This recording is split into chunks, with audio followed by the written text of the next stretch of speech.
Developing your AI skills using SQL. If you want to ensure you aren't left behind by developments in AI and machine learning, then it may pay to learn relevant skills that you can use to implement your own strategies. At least by understanding the tools used in AI and machine learning, you will be able to navigate these new horizons and make smarter decisions for your business. One of the key concepts to understand then is SQL. SQL stands for Structured Query Language and is a declarative language that is used to store and retrieve information from a database.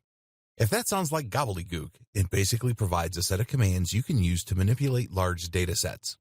SQL is crucial for data science and machine learning. It takes a number of forms, such as MySQL, SQL Server, and SQLite.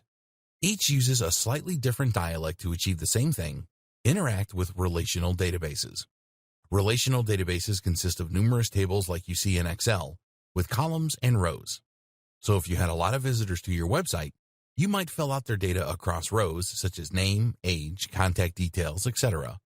Pull out any given visitor, and it will bring their details up so that you're ready to call them and market to them. SQL then allows you to do things like creating whole new tables or inserting new rows, columns, or cells. You can do this with simple commands like create table and insert into. To make a new database, you first need to use a command to make it, and from there, you can then begin inserting tables like so. One of the most powerful commands is something called select, which allows you to retrieve information across one or more tables. For instance, you can use this to get the details of anyone over a certain age, like so. Group by is a command that lets you group results according to certain conditions. Cursors let us move through sets of data and make changes. While this all might seem quite simple, combined with huge amounts of data, these simple commands can yield fascinating results and be extremely useful in informing future decisions.